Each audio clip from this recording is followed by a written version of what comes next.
Seja muito bem-vindo ao nosso canal, eu sou o professor Ailton da Costa e o nosso análise fílmica de hoje é sobre o filme Oppenheimer, do diretor britânico Christopher Nolan.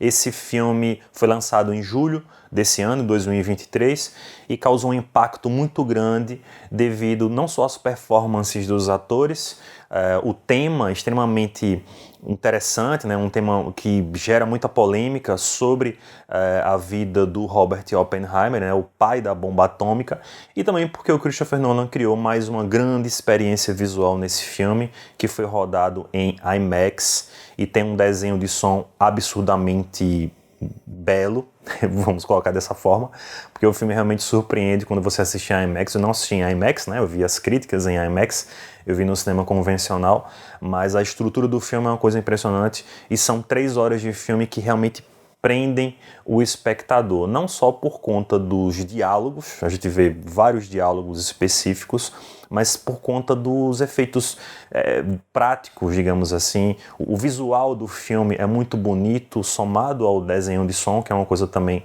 à parte, e foi criado realmente um filme muito bonito, bonito no ponto de vista, claro, do desenvolvimento técnico, e que traz uma série de polêmicas em torno do projeto de desenvolvimento da bomba atômica no auge da Segunda Guerra Mundial até o teste Trinity em 1945, onde você tem as 2 ogivas nucleares sendo jogadas nas cidades de Hiroshima e Nagasaki, selando ali o final da Segunda Guerra Mundial. Mas o que falar de forma mais específica, mais direta sobre o Oppenheimer do Christopher Nolan? Primeiro que o filme é colossal, né? A gente falou, o filme é filmado em IMAX. Você tem um rolo de filme gigantesco, na maior medição fotográfica que existe, que é dentro da complexidade do padrão IMAX. O desenho de som é uma coisa impressionante, isso todo mundo que é fã dos filmes do Christopher Nolan já acompanha nas suas principais produções. Você pega Interestelar, você pega Dunkirk, você pega A Origem. Os filmes dele têm um desenho de som muito bonito, muitas indicações a Oscar, prêmios também, por conta do som que é captado e a estrutura que é apresentada no projeto final, no produto final, que é o filme. Mas o Oppenheimer foi baseado no livro biográfico vencedor do prêmio Pulitzer, né? O Oppenheimer, o Triunfo e a Tragédia do Prometeu Americano, que foi escrito pelo Kay Bird e pelo Martin Sharon. E é a biografia definitiva desse físico que, mais uma vez, é considerado o pai da bomba atômica.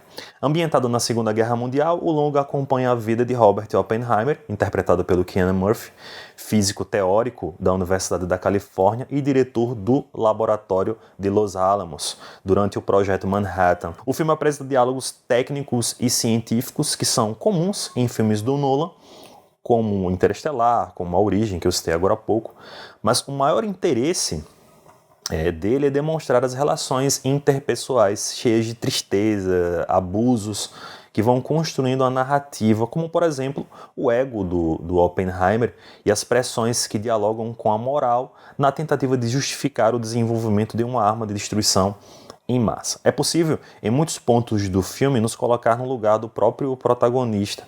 Existe um debate político muito forte, o qual vemos o protagonista meio que escapando sobre a sua postura política, né? Se ele é um infiltrado comunista, se ele está ali figurando como alguém que pertence a um grupo que, por sua vez, é rival político dos Estados Unidos, ou se ele está a serviço realmente do exército, do Estado americano. Enfim, tem uma série de colocações e você vê o Oppenheimer meio que escapando ali de se posicionar. É uma coisa que faz parte do recorte do Nolan, e mesmo que a parte da biografia do Kay Bird e do Martin Sharon você tem essa definição, o Nolan transita em recortes que não apresenta eficientemente essa posição política do Robert Oppenheimer.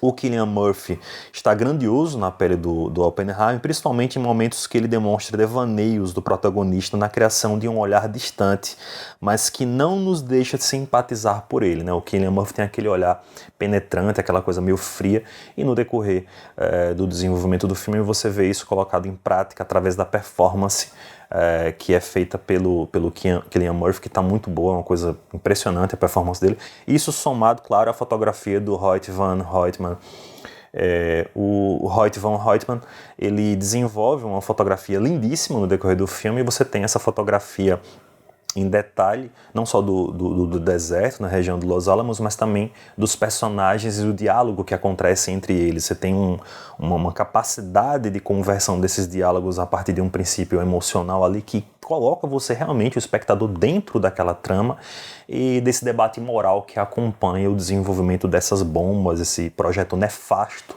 e a ascensão desse monstro e gênio ao mesmo tempo que é o Robert Oppenheimer. O Robert Downey Jr., no papel de Lewis Strauss, responsável pela culpa, que é traduzida sobre o Oppenheimer alguns anos após a guerra, também está excepcional.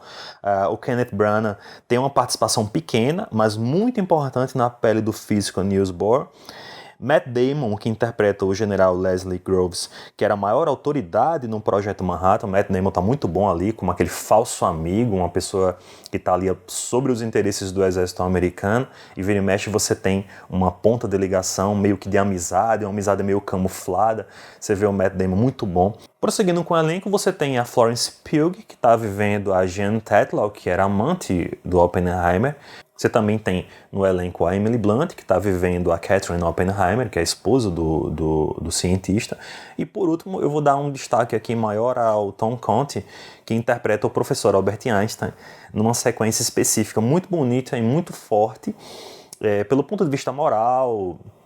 E também o Gary Oldman, que interpreta Harry Truman, o presidente Truman, numa sequência final que também é um soco no estômago. Essa sequência com Albert Einstein é muito interessante, mais uma vez ressaltando o ponto de vista moral, e o Truman também com um diálogo específico que acontece entre o presidente Truman e o Robert Oppenheimer ali na sequência final do filme. Eu vou dar destaque aqui ao teste Trinity, o teste da explosão da bomba em que você vê no decorrer do filme. É uma das coisas que chamou muita atenção quando saíram os primeiros furos de reportagem sobre quem iria fazer realmente o filme, né? Seria uma cinebiografia, seria o Christopher Nolan, e todo mundo sabe que o Christopher Nolan é adepto de um cinema que é, vamos dizer assim, analógico, é um tipo de cinema que utiliza o mínimo de computação gráfica ou nenhuma computação gráfica para fazer suas cenas, e todo mundo ficou imaginando como é que vai ser feito isso, como é que vai ser feita essa explosão. Afinal de contas, ele não vai poder detonar uma bomba atômica para poder filmar a explosão da bomba atômica no seu filme. E claro que o cinema ele tem esse tipo de recurso que é utilizado pelos seus principais artesãos, como no caso do Nolan. E o que você vê no filme, na sequência do teste Trinity, é um jogo de câmeras em que é utilizada uma técnica de perspectiva forçada. É o famoso truque de câmera, que consiste em filmar coisas pequenas e em seguida fazer com que elas parecessem grandes ali, elas parecem grandes na sequência final do filme. Bom, um filme sobre guerra, um filme sobre bomba atômica é sempre perturbador, ainda mais em tempos sombrios em que vivemos atualmente por conta da questão da guerra da Ucrânia, as recentes tensões que a gente acompanha no Oriente Médio.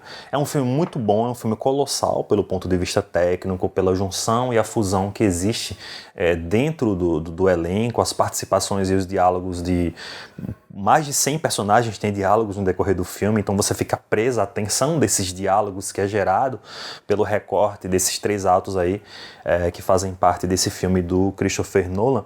E tem um ponto de vista histórico, ele adentra com o recorte dele a partir de uma narrativa que é criada.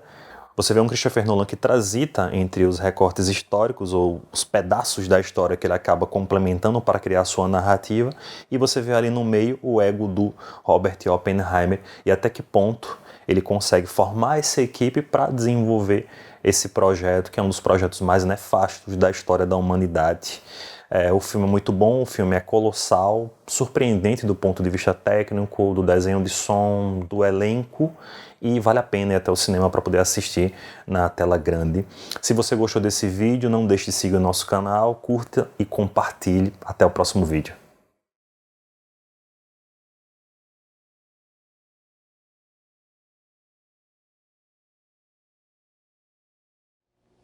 Now I am become death, the destroyer of worlds.